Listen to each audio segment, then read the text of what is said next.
So welcome everyone. I really appreciate you all being here today. This is a really important conversation, Huh? as I'm sure we are all aware. And I'm going to go ahead and mute everybody. Okay, mute all. All right, now we're back at it. Yeah, what I want to do today is just kind of create the space for this conversation to kick off and to be something that we talk about in an ongoing way. I really want to just see this high level. That's sort of the goal. But before I jump into that, I have been sort of experimenting with this regular ritual of inviting us all into a high level shared intention. And so I'm going to do that really briefly. And that intention is to hold space for a planetary network of bioregions to form. How can we coordinate learning, exchanges, support, and deep relationships between bioregions in ways that facilitate the emergence of, this is a big one, planetary scale bioregional consciousness. So that's one of the inquiries that we're grappling with. We're not afraid to point at that thing as part of the dream, part of the vision of all of this. So largely, we're still experimenting, building scaffolding, holding regular meetings for all of this to take shape.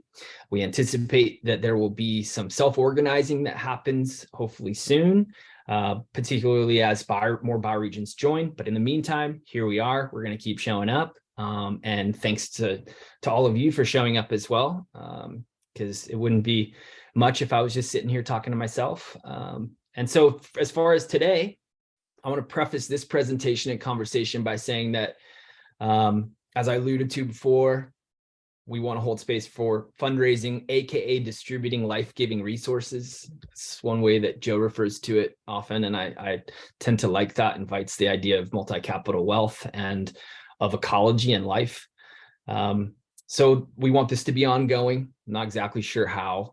And my intention as I prepared for this and as I invite you all to join into this conversation is just primarily to set the foundation, as I mentioned, for us to work together and have a good idea of how to best work together in the coming weeks, months, years. And so this is no small task, right? I know a lot of people in the room have experience with fundraising.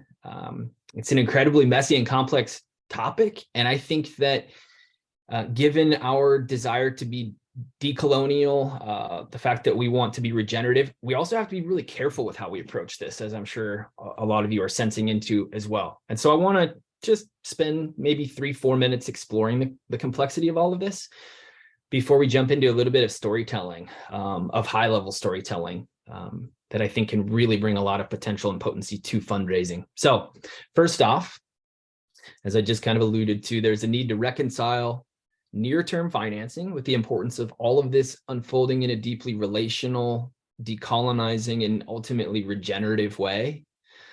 I'd say that this is the most important consideration, because if we do this wrong from the beginning, if we sacrifice integrity for short-term gain, then we're going to be entrenching ourselves in ways that we really can't afford to entrench ourselves. We just don't have the time for that to untangle that, so to speak. And so this is going to take some time. And I want to also put it another way, a way that sort of, for me anyways, is kind of visceral. How do we do this in such a way that we never lose sight of being in service to Earth? We are here answering the calls that we hear from our landscapes. And I think it's important to recognize that our needs for funding, while they're also, keeping us alive, or necessary in keeping us alive, they're also just a means of distributing and increasing our capacities in service to Earth and our landscapes. So I think it's important to keep that front and center. And so just a few more considerations and complexities. There's a bit I want to say on the role of relationships. I mentioned multi-capital forms of wealth and financing. That has a lot to do with relationships. I think in the coming conversations, we'll be exploring how. And also, how do we highlight, develop, and practice our story and storytelling as a means of forming the right kinds of relationships? It is, after all, relationships that allow energy to flow wherever it is needed. And then a bit on governance. We need to recognize the role of money as an organizing energy. Joe's used this in a pretty compelling example in Barichara, when he first brought projects together around a small amount of money. It is best to bring that money, like money in calculated, somewhat calculated amounts, to invite integration, collaboration, and then the foundational processes of governance. And so how else do we think about governance? In what ways do we need to protect ourselves and each other with governance from the beginning as money begins to come in? And then how can we think about the developmental processes of governance? And then lastly, I'm going to talk just a little bit on fundraising strategies, because we're not really going to get into those today.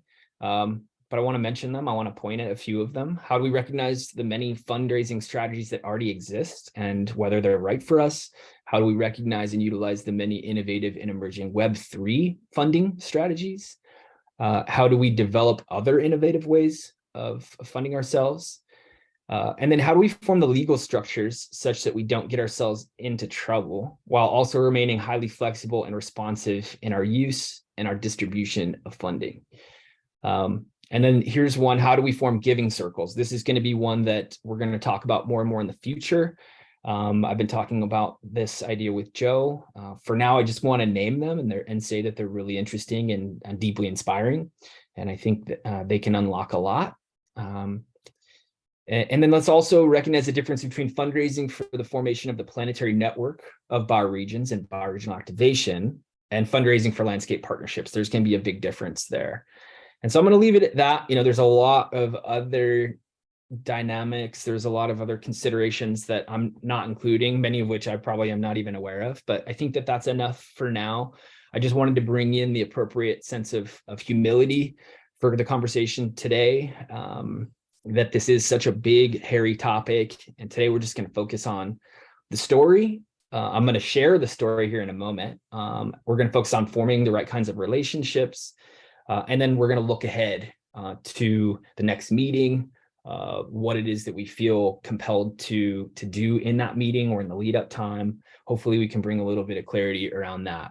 And I also want to share a notes document before I actually share this story of the bioregional activators ecosystem. I'm going to share this notes document in the chat.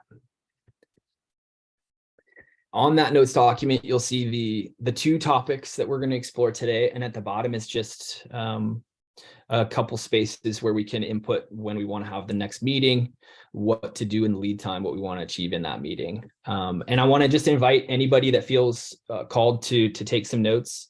It'd be great if somebody could self-organize around that while I'm telling the story or in discussion later or both. But I just wanted to offer that, and I'll take a look at it later. It'll be part of my reflections, the reflection post that I put together later today or tomorrow. And with that, I'd like to just go ahead and jump into the story. So I'm going to share my screen. I've got a few slides. It'll probably take about 20 minutes, and then we're going to jump into conversation at that point in time. Share. Is it sharing my, no. Now you guys know I do yoga. Can we see it? Are we good? Okay, awesome. So an emerging ecosystem of bioregional activation, the story. First, I want to just share briefly the purpose of all of this, because it's kind of a big deal. It's nothing short of the planet adapting towards bioregionalism. It's a pretty strong why. This is us holding the spaces and experimenting with processes where we can all, as communities distributed all over the planet, discover what it means for us to be truly ecological cultures, and creating the scaffolding, the processes for us to do that together. So it's a pretty compelling vision and story overall, and I think that with some practice we can make this very potent. And so the magic in all of this, in this particular approach that Joe Brewer largely has adapted over the years, bioregional activation is this workshop that has been the culmination of many of his different approaches and strategies and narratives and activities that he's been experimenting with people over the years that bring this experience where people feel bioregionalism, where they come to know it from an embodied place, where they come to see it as a whole new world of possibility. They begin to actually walk the pathway, and it goes from being conceptual to felt. I think that many of us are starting to get the idea maybe from our bioregional learning centers conversation we had a week ago, that bioregionalism is largely conceptual to a lot of us, even us in the bioregional catalyst space who've been talking for a while. I know it has been for me. And it wasn't until I went to Paonia and Carbondale with Joe and Penny where I felt like I was activated. And I actually wrote about that, how it was just such a different, it was just so profound for me to step into it and to experience it in my body. And I know that my motivation for all of this changed. I was able to sort of transcend where I was before in some real way. And I think that these activation workshops and the coordination of a planetary network provide the opportunity for others to experience that. So there really is a lot of magic in this, and it's a very strong why. And so just really quickly, high level, the emerging ecosystem, I want to point at these 3 different things that are happening. And we're going to look at each of these in more depth in just a moment. But first, there's the traveling bioregional activation workshops. That's where Joe and Penny, and sometimes myself, are cruising around, bringing a story of integration, a story that communities can really see themselves coming together within.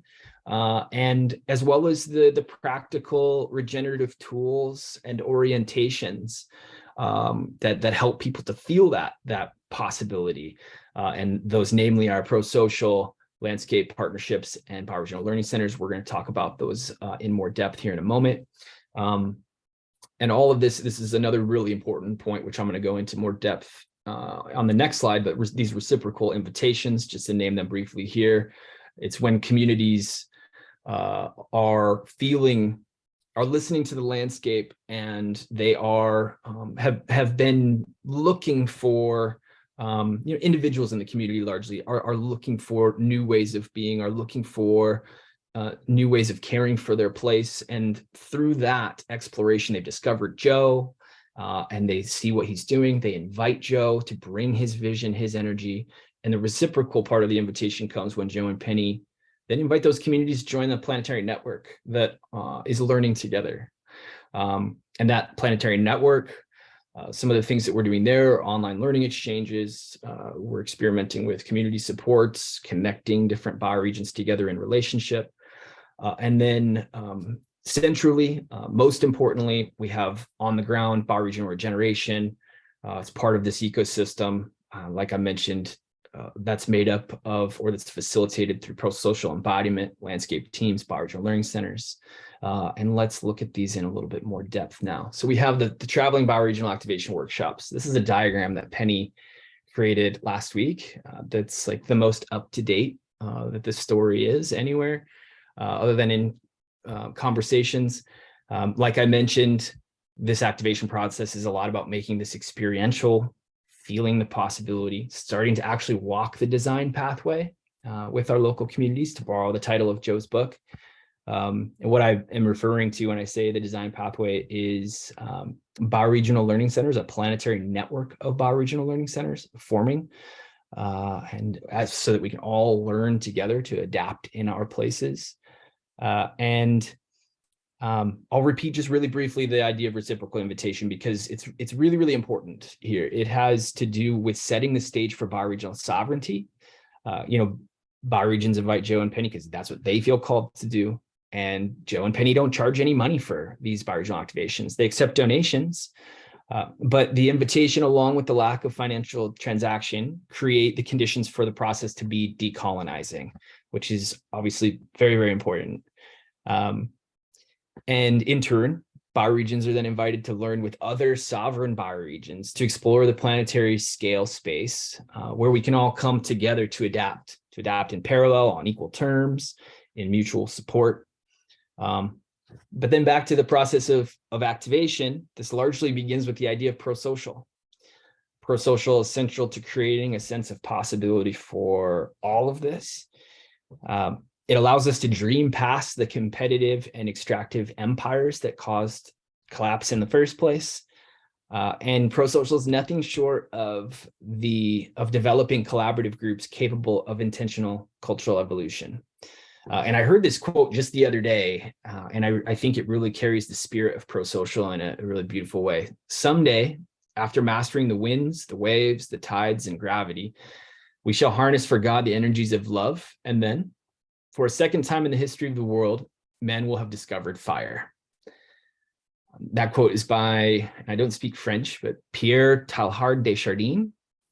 And I think that pro-social represents that evolutionary impulse, that deep sense that love is in the world today not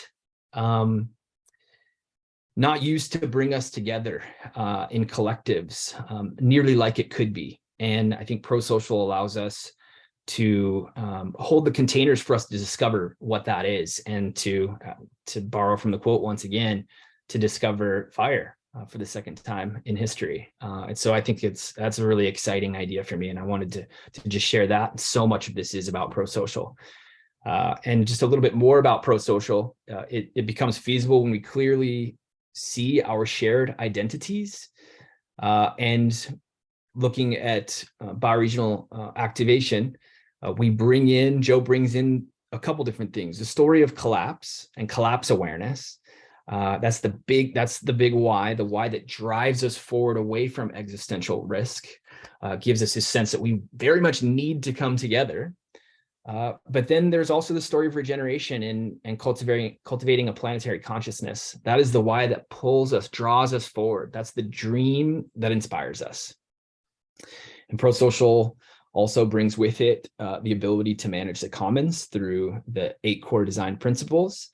And when we pair those with landscape partnerships also help us to manage the commons. It helps us to step into a shared identity of stewardship, of care for the land. And in a sense, landscape partnerships allow us to step into pro-social relationships with the landscape, which is really interesting. I'll talk a little bit more about this here in a few moments when we talk about the bioregions themselves. But for now, I'll just say that the landscape partnerships are this really powerful anchoring idea that are brought in through the activation process, where communities can see the model, understand different phases, and really in a visceral sense, like, see the possibility of this unfolding. And so as far as a pragmatic tool, it's really important. It's central to all of this. And then bioregional learning centers come in as well. We found that they're kind of hard to understand conceptually. We can talk about them a lot, but really it's something to experience. And so I just want to say for now that they weave learning across the territory and facilitate learning between bioregions. And they're going to be really important to all of this, but it's something that we get into once the landscape partnership is forming. And then the coordination of the planetary network. I mentioned this before in the reciprocal invitation. This is what communities are invited into. The intent, I mentioned this earlier, is also for this to become eventually largely self-organizing. And we recognize that that's going to take some time. We need to experiment, build scaffolding, hold space for greater coordination to emerge. And so here we are. We're doing exactly that. We're doing that by posting weekly newsletters right now. I've done 3 so far. I think I'm going to start doing them every Sunday morning so that people can catch them on the weekend before the week starts. Let people know what's coming up that week, the conversations that are emerging. Just try to build coherence as much as possible. And we're also hosting teach-ins and mutual learning journeys.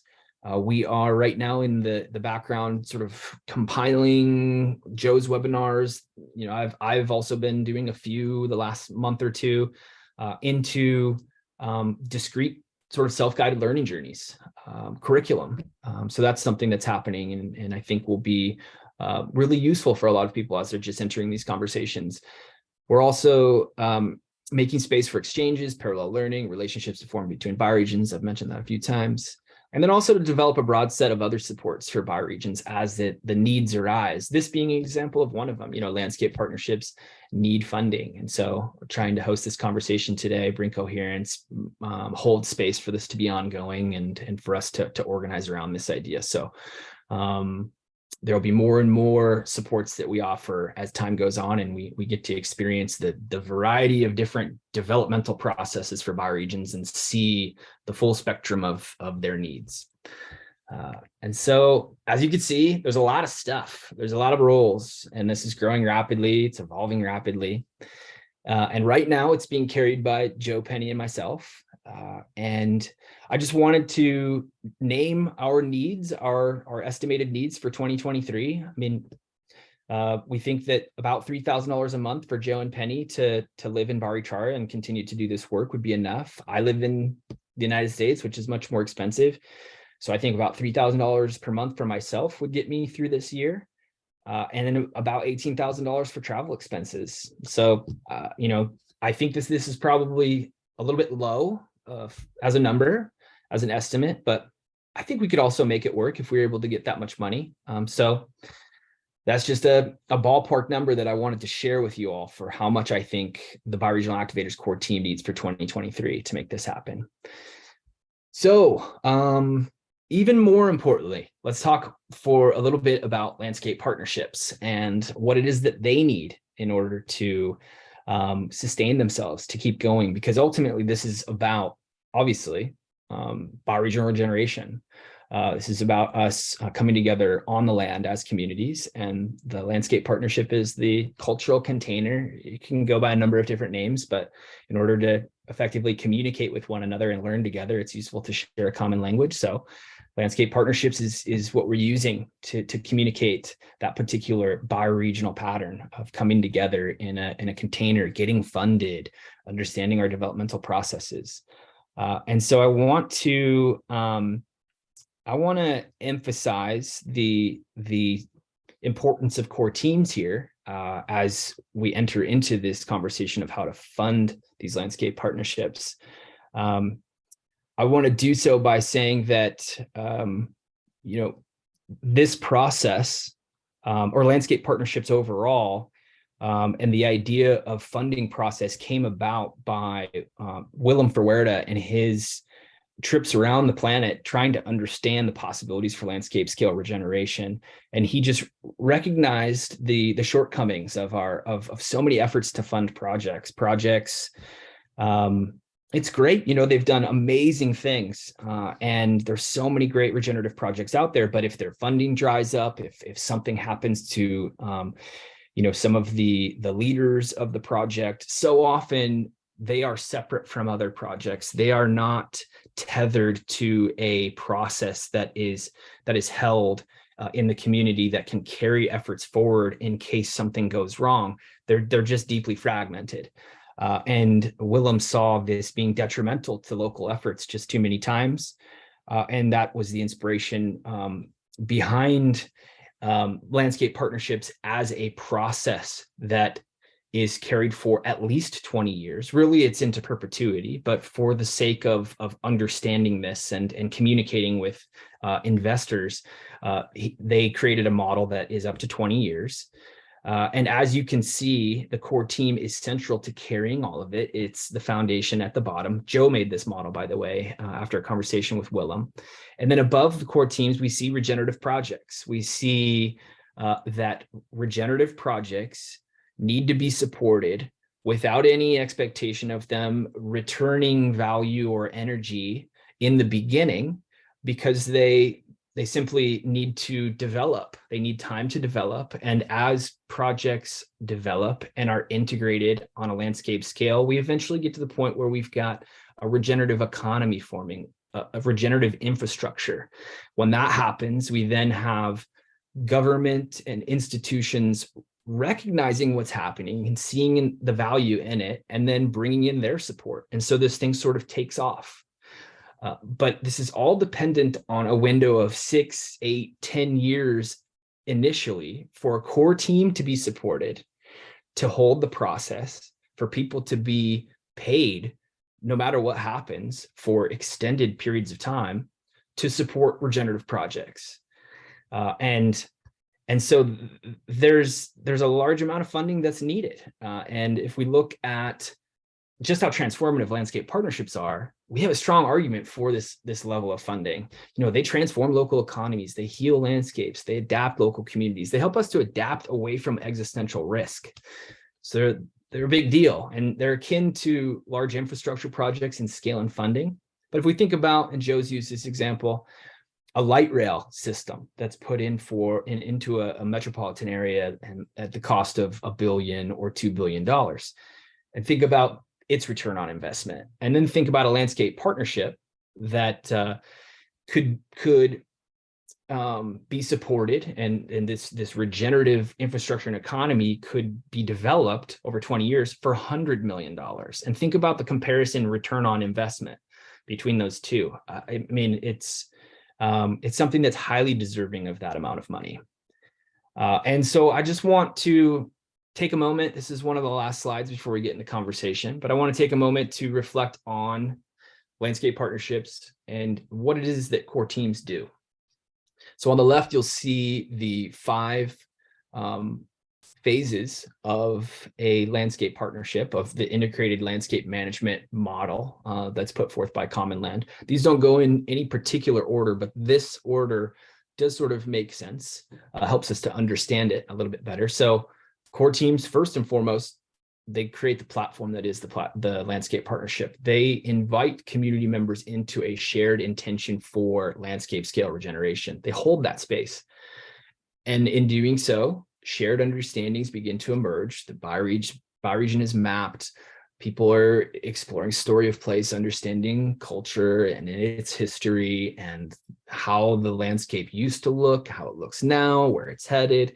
Ideas for intervention or healing then arise. So that's where we see the collaborative visions and planning that emerges very naturally. And then also naturally from that emerges prototyping, experimenting. And then once we're prototyping and experimenting, we increase our ability to access more and more funding. We're implementing on larger and larger scales, and all the while we're setting up processes for monitoring, and we're learning, and we're setting up our bioregional learning center. And so it just kind of goes around and around and around, and the core teams hold all of that. To give some sense of the regular gatherings that core teams may host, probably would host, this is not an exhaustive list: pro-social trainings, first and foremost, bioregional mapping, local project field trips, exploring and sharing story of place, facilitating community art projects, carrying bioregional learning processes, and then just in general, facilitating processes of integration between people, between projects, with the landscape itself, with other bioregions. And so I want to point to some emerging core teams. We've got Barichara, they're a few years in. They need a significant amount of funding. They would be able to do quite a bit more. We have Cowichan Valley, which has an amazing group of people who are already carrying conversations. And there's already so much, bioregional patterned conversations and processes and groups that exist in that place. So I think that there's just so much potential there, bioregional activation coming. And then I really want to point out, I want to emphasize Paonia. Not to put you guys on the spot, because I know there's a few people from Paonia here, but I think that it has a special kind of opportunity. There's amazing community leaders that are already there, people that I already have a friendship with, and I see them and I appreciate their experience and their hearts, and I see their potential. And the landscape and the community itself themselves are really calling for this. And I think one of the most important things that we could have in this overall process is a concrete example of a landscape partnership in the United States or Canada that is really demonstrating what this is. It's creating a story that can be shared. And no pressure, Paonia, Cowichan Valley's coming, others are coming, but something about Paonia it just feels like it's so ripe and full of potential to me. And so how do we get them funded so that they can do what they feel called to do? Carbondale as well, it's a neighboring bioregion. There's so much potential in that relationship. And then we're headed to Toronto and Rochester. We're talking with people in Italy, people all over Europe, frankly, UK, Nicaragua, so many others. And so there's a pretty big need for funding for landscape partnerships. And so how does that all unfold? How do we make it to where we're not being held back because of money, when the story is so important, when consequences are so dire and the opportunities are so big? And so we want to have 100 activated bioregions by the end of 2023 to give you a sense of what we're trying to achieve and the scale that we're trying to operate at. This is not an arbitrary number. It is rounded, but we're hoping to have 1,000 to 2,000 bioregions in conversation, learning together, supporting one another by the end of the decade. So if we get to 100 by the end of this year, we will have created the processes, the infrastructure, we will have started the necessary conversations, we will have started forming the necessary relationships for us to get to that much bigger number by the end of the decade. And so with that, I'd like to open us up to discussion. I want to talk first about what do we think of this story? How can it be clarified? How can it be more inspirational? How can we sort of shift it for particular types of audiences such that they will resonate with it most, while always doing it in a very authentic way. And then next, after we talk about that for a little while, I'd love to hear and discuss, who else can we form relationships with who share our vision, and very, very importantly, also our level of activation. Because I think that, there's a lot of people that share our vision, but yeah, I think that both are important to keep in mind, that we want to be interacting with people who are engaged, who are moving. And so I'm gonna stop sharing my screen. I already see one hand up. Awesome. Hopefully that wasn't too long. I apologize if it was. And Stephen, yeah, I'd love to hear from you. Let's kick off this conversation. And if somebody would be willing to take notes, that'd be excellent. Thanks, Benji. I'm gonna have to go back and listen since I'm multitasking here. I'll just admit to that. But the presentation was not too long. I think it felt very right. I think it was great. That it'll evolve, but there's nothing specifically that I see, to tweak at the moment from my perspective.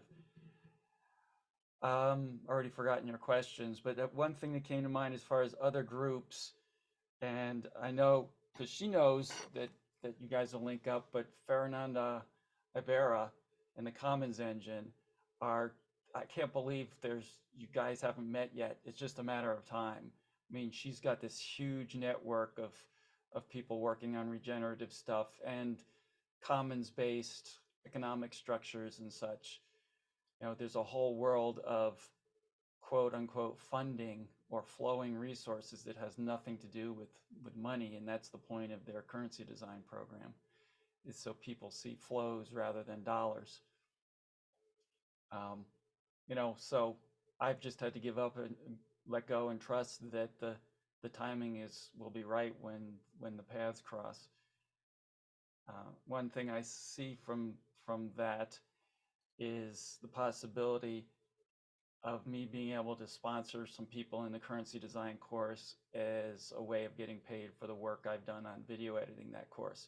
So there's an example of an alternative flow. It's like they don't have the dollars to pay me to do the editing, but if they pay me in coupons for their course, I can pass that on to other people either as donations or payment for things. So that's something that for people to start to keep in mind, is how do resources flow without dollars? Because the example I love is, it would be ridiculous to say you can't build a house because you ran out of inches. It's ridiculous that we can't flow resources where we need because we ran out of money.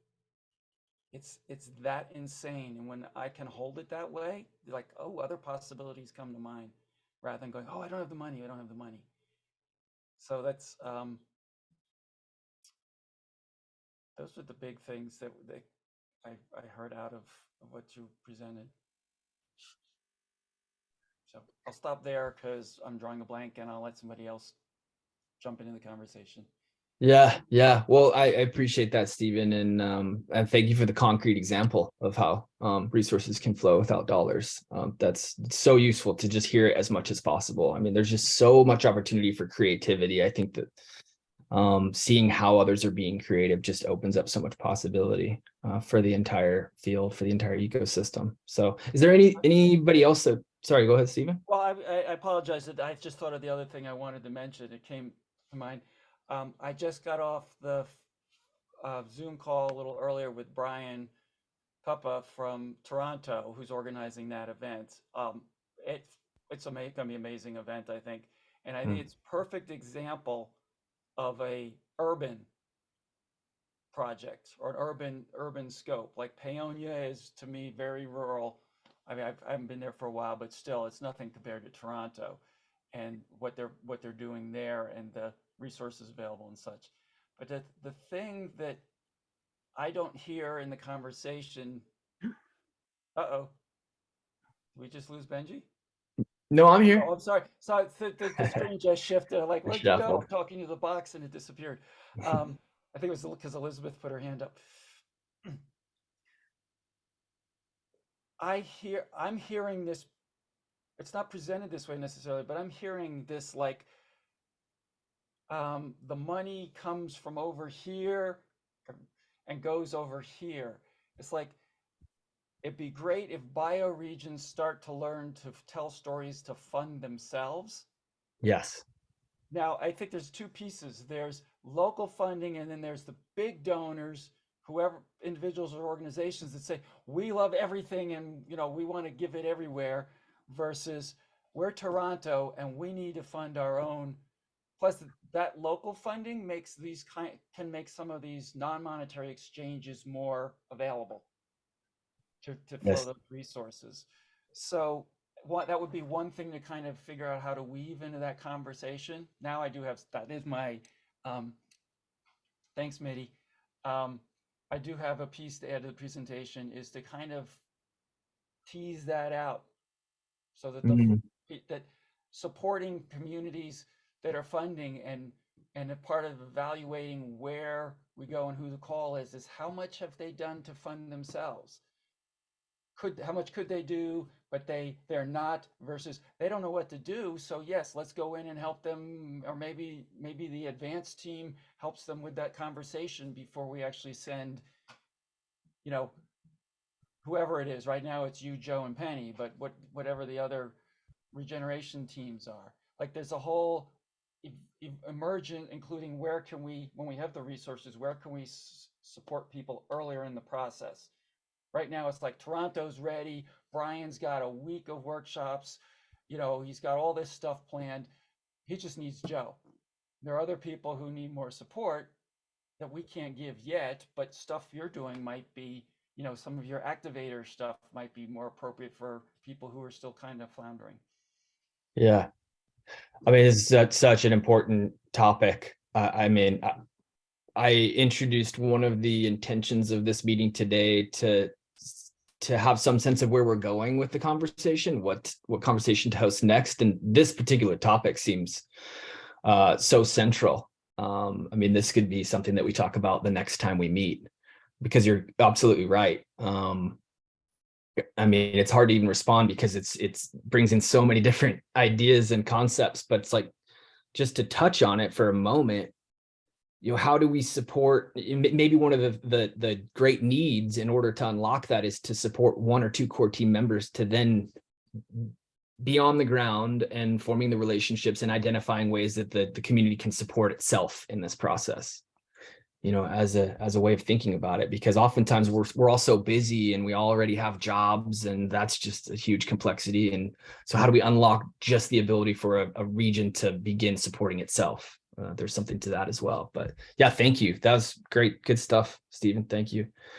And did anybody want to respond to this particular thread real quick? I think Claire, maybe before we go on to Jay, is that all right, Jay? Just for coherence. Yeah, Claire. Thanks, Benji. Yeah, no, that was why I raised my hand, was just, when we look at multi-capital funding, and actually even taking away the word funding, like it's just the resources, and who are the others that share our vision and want to see that happening, and then how do we work together, because really they've got resources and some of them are financial. But how do we move those goals forward together? And then you start to sort of figure out, well, we need this, we need that, those details. But when we start with fundraising, it's like it completely obscures what we're trying to do, because we don't see the potential of those partnerships and what needs to be unlocked in the potential of working together. And yeah, so sometimes I actually think that we, like, our current system pushes us into that. And it's like, how do we disconnect ourselves from the, GDP and funding, we need resources, scarcity mentality, and focus on the potential of the partnerships that then unlock the resources. And I think it's come up, the thread is that, well, anyway, there's this incredible potential that just needs to be unlocked. So I loved what you brought up, Stephen. So yeah, and that deeply resonates with me. Looking at this conversation and my intention coming in as well, I thought about exploring strategies for fundraising, but in talking with you and talking with Joe, it became really clear that this first conversation really wants to be about just the story, the big story, and then landscape partnerships, they'll have their own story, and then it's relationships before fundraising. Yeah. Or as a part of the foundation for fundraising or resource raising, however we want to phrase it. Yeah, Jay, finally over to you.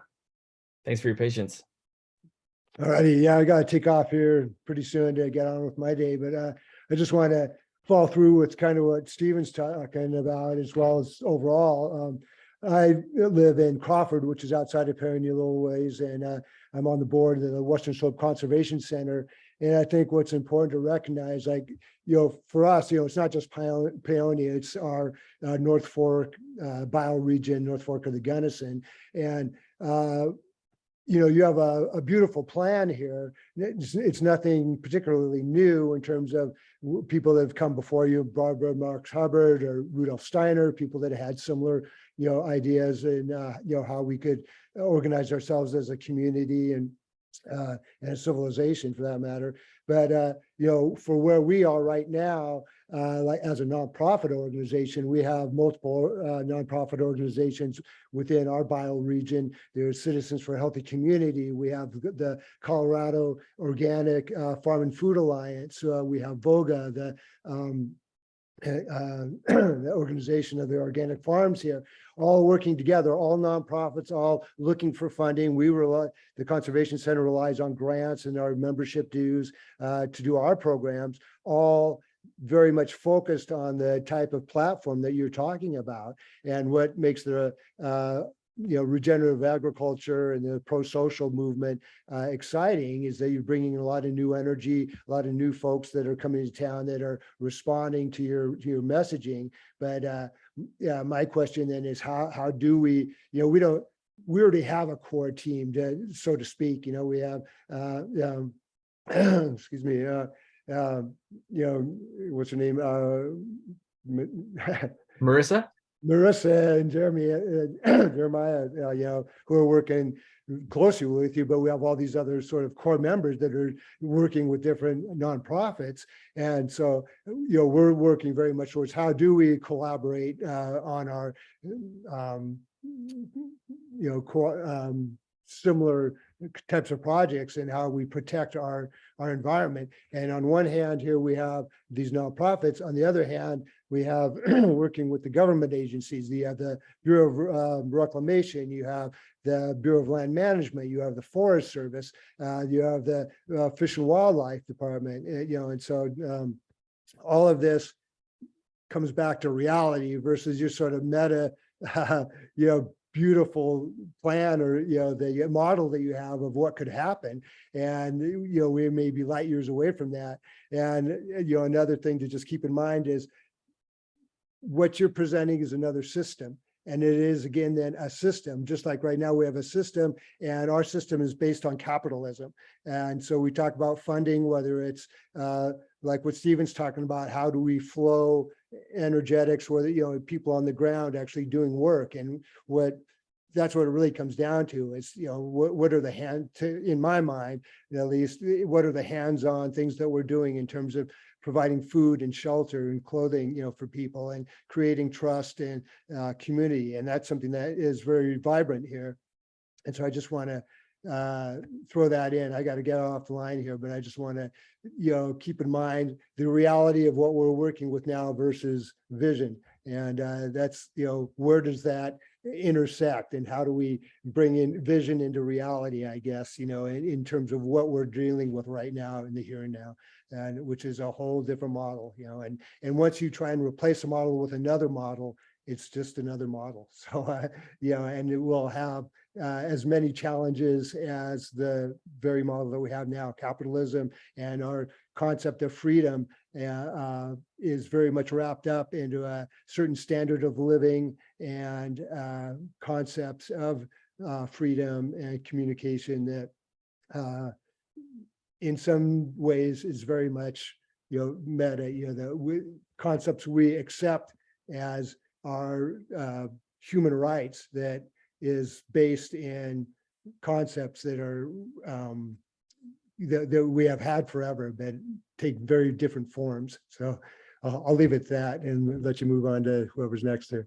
But appreciate all of the work you're doing, and hope to be able to stay involved with this, in terms of what happens with this intersection between your vision and what's on the ground currently. So thanks a lot. Yeah, thank you, Jay. And you're certainly representing one of the things I appreciate most about Paonia right now is the gritty pragmatism. I sensed that a lot when we were there, and so important to as we explore these concepts and visions, to have them really tightly coupled with on the ground experiments and reality in a number of ways. And I think that one of the things that really just gives me so much, it's just such a deep sense of possibility with all of this, is the fact that, we are having these spaces where bioregions can learn together, where we can keep each other accountable, where we can share lessons of how it actually works on the ground. So in a sense, I completely agree with you. Like, a lot of what we're doing is not new, but coupling it with this planetary scale learning, I think is new in some sense. And so, how can we really lean into that to adapt on the ground even faster and not get lost in abstraction? Yeah. So thank you for, if you want to respond to that, feel free. Otherwise we can move on to Elizabeth, but I want to give you a moment too. Oh, I'll just say that, I believe that it has been, there are connections worldwide already, and Yeah. we have to look at that as well, that what does exist already between, we have people in Paonia here that travel around the world and bring things back to us. We have Thistle Whistle Farm, the guy that owns that place, he spent many years in Pakistan and brought back what he learned in Pakistan here. And from my standpoint, it's like, how do we learn to become Aboriginal people? How do we learn to become, how do we learn to live in poverty? How do we learn to become a third world nation? Because we're used to being first world nations and having all the luxuries that go along with that. So how do we learn to live with the minimal amount that it takes to live on this planet? Yeah. So that's put another way, how do we learn to live just off the energy of sunlight and not these fossil fuels that we're bringing forward from sunlight that hit this planet millions of years ago. We're borrowing that from the past. So yeah, I'm with you. Yeah, that sounds good to me. How do we figure that out? Elizabeth, love to hear from you. Yeah. Yes, and Jay's laughing. We do comedy improv together, and it's all about yes and. Yes, and where I come from is just it's holding the bigger vision always, and that means creating the vision, not just in words, but really create it through artwork and our imaginations. And that word imagination is that word image. So I'm very much into the visual of this. And so, yeah, for me, I'm totally enjoy the analogy of this being water connected, you know, the flow of the resources, that flow is big. And I want to just reiterate the whole idea of opening up to it being incredibly expansive, the resources being available, just as water is, in that, you know, there is a lot of it. And to keep that in the image, in the vision, this is big, you know, and it probably does require new vocabulary. Jay was saying new model, new everything, but a new vocabulary. So money may be out the window. That's all I had to say, I think. Yeah. Keep it big. Analogy of water is what I would go for. Flow, energy, and keep the vision always there. And the resources will come. I know they do. I've had, you know, it just does. The resources come somehow. Thanks. Yes, and indeed. Yeah, that was a different perspective. I have, and I'm not going to be able to do this justice, but there was a conversation that Joe was in at one point in time where he so eloquently described the value of holding the big vision, and how just being bold enough to carry that in every conversation and always be pointing to it. There's a real deep inspiration and energy in that. And sometimes it also comes with looking a little silly, but I think that it's that important. I mean, I'm willing to look a little silly from time to time. Jan, love to hear from you. Speaking of improv. Yeah, so love hearing that you're doing the comedy improv. It's just such great stuff to build connections and get us out of our usual way of thinking. And so that's exciting.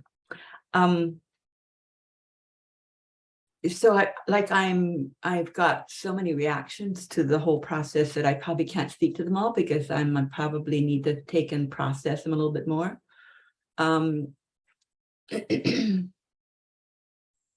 But it feels, I mean, and I think people are speaking to this a bit as they respond. I mean, there's this sense of the participatory aspect of how communities need to process, and it coming from an emergent process within communities as to what they are seeing and feeling and what they are working with that needs to be so much part of this. And the many things, the many people who have been working on this for a long time and who've been looking at how do we do financing in a different way and how do we look at different models together. And then we've got the urgency of this story that is the bioregional activators, 100 places in 1 year kind of thing. And so there was this feeling to me like it's kind of like, you know,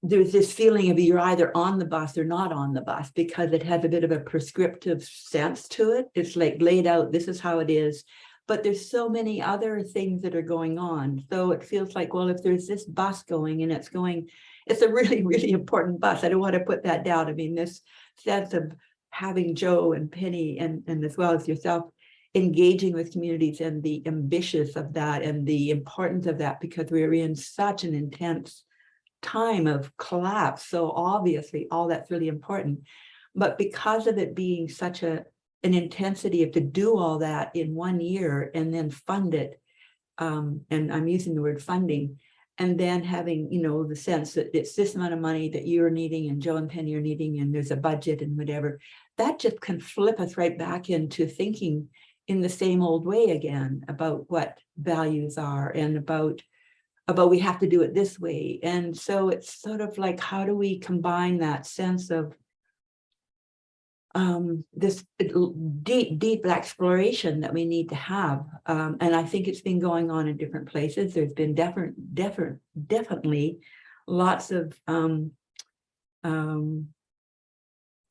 places in Earth Regenerators where people have been exploring what right livelihood and different understandings of funding and monies and capitals and I know that Tricia has been working in her community about that, and there's various places where people have been working a lot on this, and Stephen has brought forth resources. So it's that level of conversation that feels as if in this laying out the story, like we need to have this weaving in of this other. So I feel like a real reaction actually against the story at the same time as going, yes, of course it's needed. And this is, but it's how do we give the space and room for that which is emerging in communities and with amongst us in our thinking. And of course, that's part of the vision of, connecting planetary bioregions so that we can be discussing and thinking this. But I think it's something about the delivery of it. Like not everybody's going to want to activate in this way. And yet it feels as if it's kind of laid out as being the story. I won't babble on anymore about this, but I can just feel a sense of tension around that. That in some ways I'm appreciating you, Benji, for stepping into this and putting it out there so that there is something to feel tension about, because tension is something that allows us to learn and grow and bring up things. So I'll get off here. No, and thank you. Much like conflict is such an opportunity to learn because we experience different perspective. We see ways that we do things that aren't in right relationship with others. I think that if more of us share the story from our perspective and we reveal those tensions, we can adapt the story together.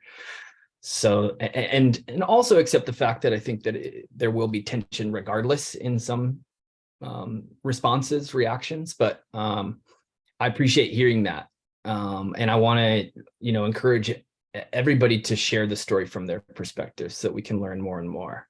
And I don't know if anybody, I see a lot of hands. We only have 25 minutes left, but does anybody else want to respond to that? Because I think that was a really important point. I just wanted to create the opportunity. Meaty, yeah, and then we'll go on to RJ. Yeah, I would like to speak to just this. I've learned so much in 2.5 years in Earth Regenerators, and most of it I've learned is about myself. We had a governance jam a week or so back, maybe we had a couple in Earth Regenerators, and a slogan for 2023 was invited. And my slogan for 2023 is projection free for 23. When I stop projecting my inadequacies, my failures, my sense of scarcity in the outside world, when I come from a place of abundance, there is room for every voice. And God knows we need every voice. Goddess knows every voice has its place. God needs to know that too, and will do in 23. I just want to splice back to the comment about we need a new language. I think we do need a new language, and we also need new attitudes towards the perfectly adequate language we already have when we're talking about money. And that's where the trauma reveals itself. When we get triggered, we know there's trauma here. And I know that when I get triggered, that's a signal to me to do my work. Thank you. Thanks for listening. Yeah, thank you, Meaty. RJ. Yes, I just want to say I love the flow of this. I love the flow of this. And it's so interesting that in the very good diagrams that lead up to this, we didn't see a big portion in there or a block that said funding. There were a couple pieces. I think, again, when we started to talk about resources, and I think we need that piece of the 8 forms of capital or some way of expressing that, because we're doing that all the time, along with what we call money. And I'm going to say something that I think is very interesting from the standpoint here. And I don't want it to sound, that's why I'm going to preface this. I don't want it to sound like okay, I've got the answer, we've got the answer here.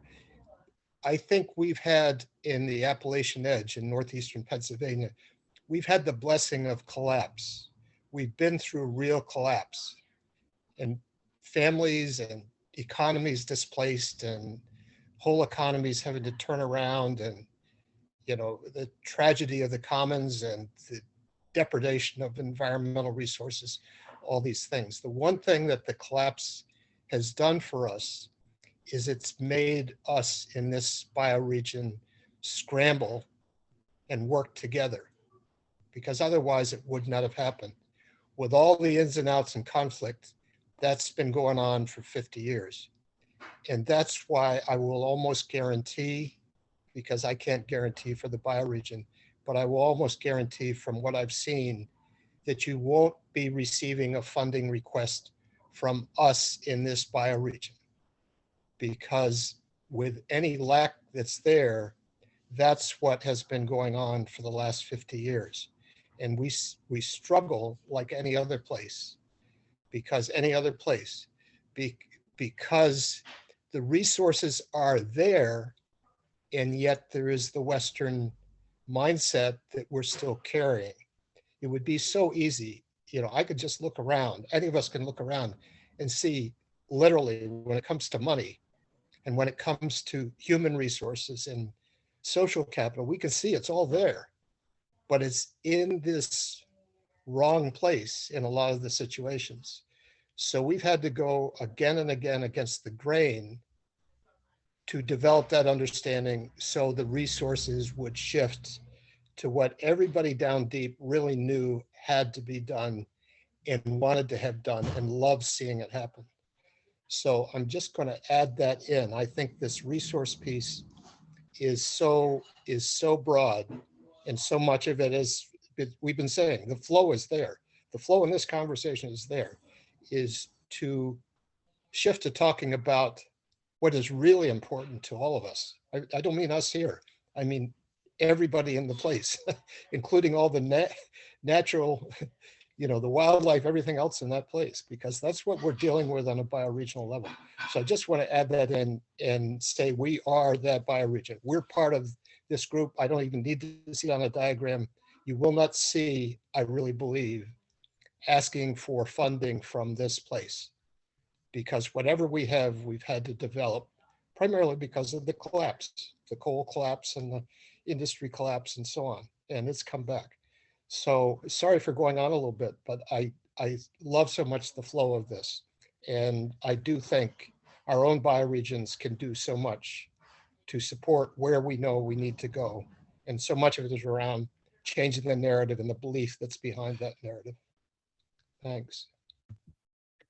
Yeah, thank you, RJ.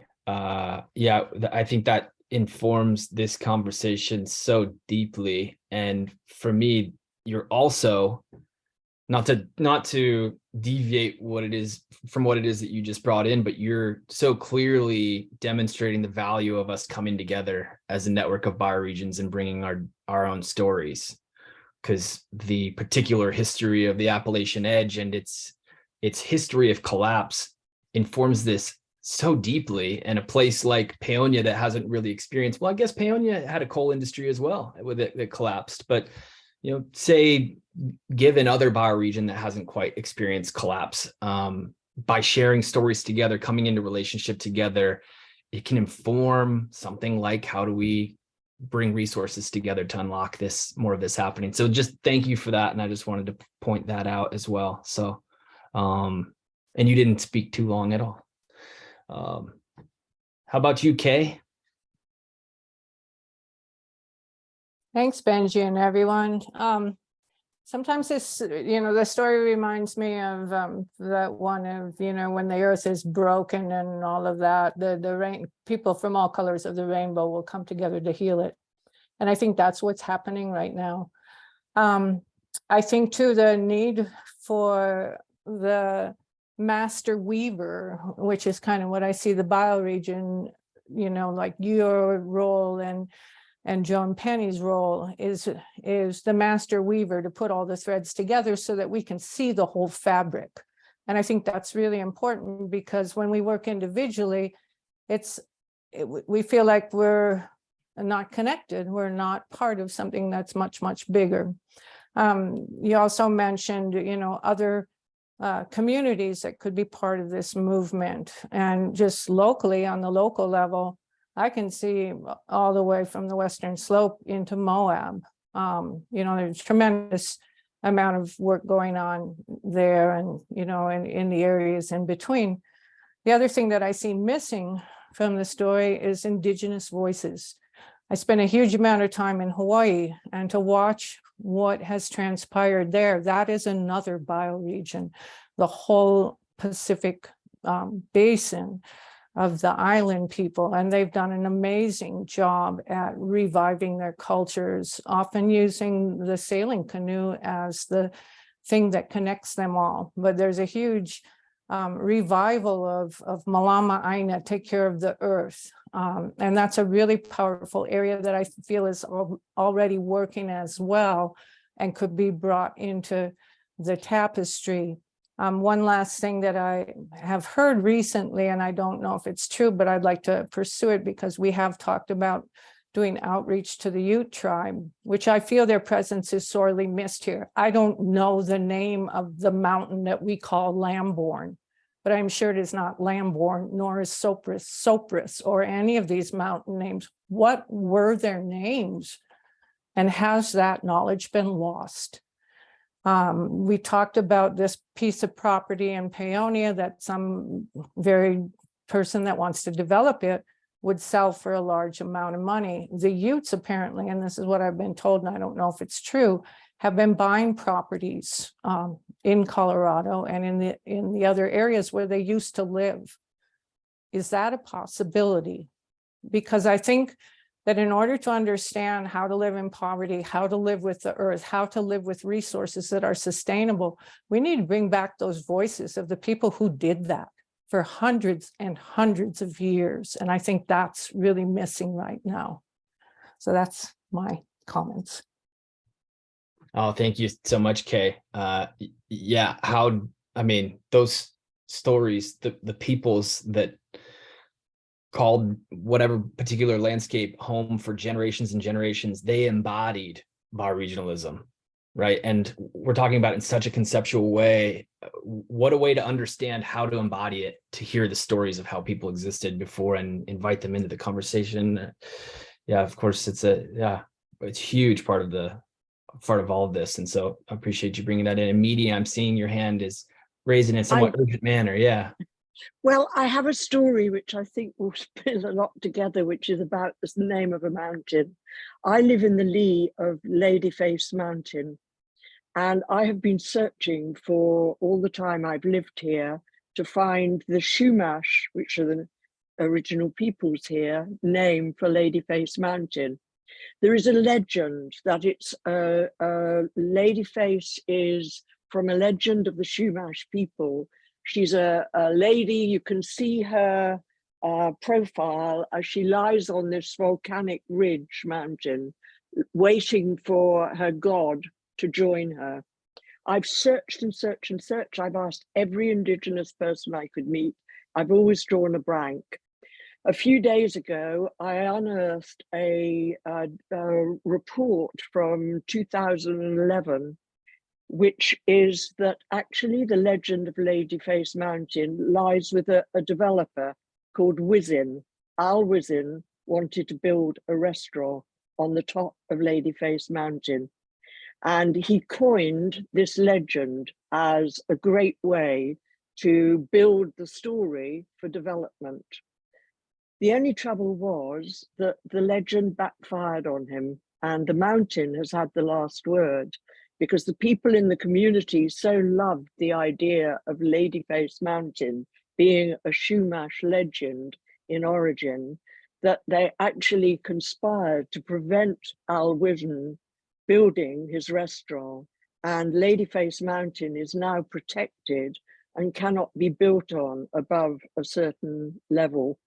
I love this story because it says to me everything about what is rotten in capitalism, in the modernity that we need to get away from. But most of all, I love the idea that the mountain sits through it all and actually has the last word. Thank you. Yeah, thank you for the story, Meaty. Claire. Yeah, well, just on that and picking up on what Kay was saying, but also going back to RJ. I think I've been very aware, and there's been lots of conversation about the people who have been doing the care are not valued in the society in which we are. And it's so hard to have the conversation because it's so systemically ingrained in the lack of valuing. So when you're not paid for doing work, you're not valued, but it's minimized in so many different ways. Like there's almost kind of like an attitude of expecting that it's just going to happen. But if the carers weren't there, if the mothers, if the grandmothers, if the people who do things that are unacknowledged, like if they weren't doing that care, all of it would fall apart.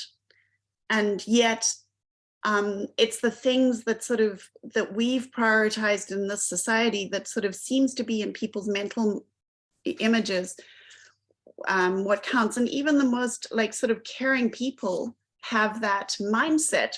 They don't realize that they're bringing it.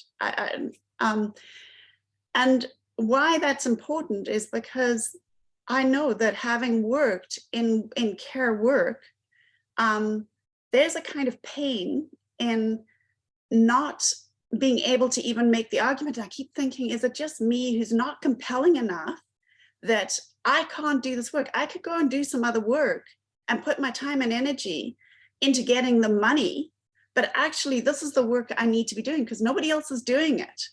And how, and so I just wanted to put that all that potential is there and completely eroded continually because we keep going to that place inadvertently.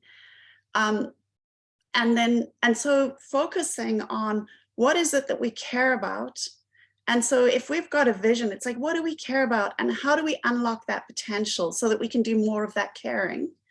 And then often naming that. So to me, that's the storytelling that's so vitally important. You have to lift that up. And I think you were speaking to this, Elizabeth, using the arts and celebration. We didn't talk enough about celebration and ritual and how we as a community continually say we care about this and remind ourselves. And then everything else is back engineering or reverse engineering.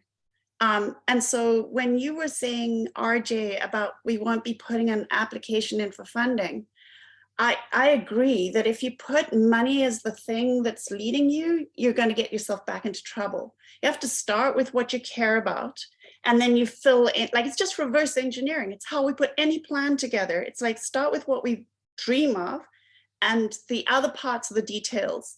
And it does need to come from the local, and you do need to be able to think about that. And there are resources there, but it's the mindset we're locked in is so systemic. And I can tell you that from personal experience, that when you can't pay for your most basic things, I'm just thinking about, sorry, I'm just going to use this as an example. Like I'm going to do the Cowichan Valley, paying for the rent to be able to go and do that. Yeah, I can draw from it, but there are others here who have to pay for their most basic needs. And if where's that money going to come from? And then if we're not supporting, if that work is not supporting and there isn't the capacity to do that, we know there's something really wrong. So anyway, thanks. Yeah, thank you, Claire. Yeah, I mean, you said a lot of some really important things. If you'll all indulge me, I'll just say really quickly, because you inspired me when you said that, we feel we're so limited by our particular way of looking at money and resources. And if we come together and we lift up the stories and we really understand as communities what's important to us, there's countless opportunities for creative expression, for us to achieve, if you will, what it is our intent is by other means. And I just heard Joe shared with me a conversation he had, and I'm blanking on the person's name, but it's this amazing community organizer from Brazil who has really lifted up the idea of carnival, but with kids, like bringing kids together around this wild celebratory energy to do these huge community projects. And there's just so much excitement and energy, and the kids figure it out, and it happens. And money is nowhere to be seen. And so I just thought that was such an important story. So I wanted to add that on to what you just said. I think it's, it's essential for us to understand that, to embody that, to embody the full sense of possibility without the limitations of our own scarcity. Stephen. So I go back here. I believe it was Jan who spoke the concern about not all visions. I'm just summarizing. It's not all visions or stories are the same as the one you told today. And feeling excluded or not drawn in because of that. And then I'm synthesizing two things here because I want to do exactly what I'm pointing out here, not to do. And Mitty mentioned noticing her projections. And what I realized was, I don't feel like Benji's story is excluding anybody. I mean, I could see it as inclusive, and I see people finding their own stories within that or creating their own or whatever. But obviously, not everybody sees it that way. So it's just a reminder that when someone tells a story, people are going to hear themselves or not, and their reaction to that story is them. Now, there can be things you can do to modify it to be more inclusive if we want to be, but it was a good point that everyone won't see themselves there, because I'm thinking, oh, everyone will find. I'm doing the same thing. I'm like, oh, everyone will find themselves in that story, but that's my projection onto your story. So, thanks, Jan. It's a good reminder for me. Yeah, indeed. And thank you for the differing perspective too. That's really interesting. Trisha, love to hear from you. And then after that, we'll probably have time for one-word checkouts. How you feeling? And then we'll depart. I'd kind of abandoned the agenda. I don't know if everybody noticed. We were kind of talking about those 2 points within the conversation, and haven't really entered the conversation. What do we do next? Although some things have come up. But given the time, and we haven't heard from Jonathan either, so I'd love to hear from him. So Trisha, Jonathan, might go a little bit over, but we'll see how it all unfolds. Yeah, Trisha.